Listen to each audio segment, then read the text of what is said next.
And for chapter 4, I'm gonna start defining the determined words.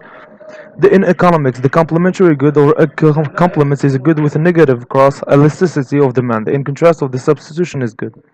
This means the goods of demand increase when the prices of another good is decreased. Conversely, the demand for a good is decreased when the price of another good is increased. In economics, the complementary good or complement is a good of negative cross elasticity of demand, in contrast of the substitute good. This means goods demand in increase when the price of a good is decreased. Conversely, the demand of a good is decreased when the price of another is increased. Demand in economics means is the consumer of desire and the ability to purchase a good or service. It's underlying forces that drives economy and economic growth and the expansion. Without demand, no businesses would ever bother producing by anything. Unit elasticity demands is the economic theory that assumes a change in the price will cause the equal proportional change in quantity and demand.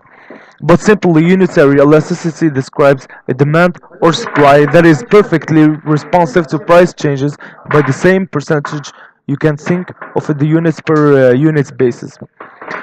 A unit substitute or substitute good in economics and consumers theory, a product or service of consumers is the same or similar to another product, but simply a substitution is good then it can be used place of another. For the following questions, and these questions contain the main idea of the chapter 4. First question: the demand schedule and demand curve, how are they alive? How they differ? Demand schedule is a list of showing quantity demand of all possible prices, and demand curve is a graph showing quantity demand of each possible price they are like. They are both of the quantity of the prices. They are different because demand schedule is a list of demand curve. Is the demand curve is a graph. Which, what it's meant by the law of demand. So the law of demand states that other factors being constant, price, quantity, demand of another good of services and inversely related to each other. When the price of products increases, the demand of the same products will fall. Next question: how principles of diminishing marginal utility is related to the downward sloping demand curve? They are alike. They are alike because they both show the quantity of demand and the prices at the demand. People are going to buy more of the products if the price drops and less of the products when the prices increase. Explain how the principles of diminishing marginal utility is related to the downward sloping demand curve.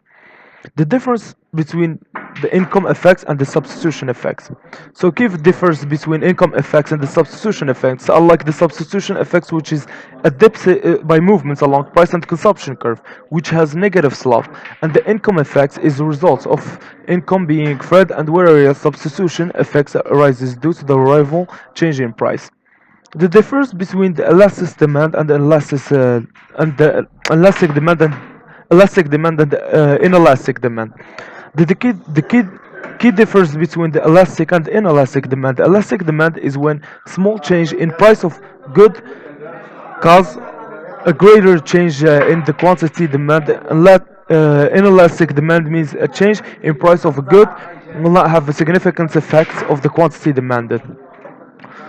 And last but not least, describe the determinants of demand elasticity. I have found three examples of the demand elasticity. So the available of cost substitution, the importance of products cost in one budget, and the period of time under consideration. And thank you. And this is what actually chapter 4, defining or giving the message to the person to understand.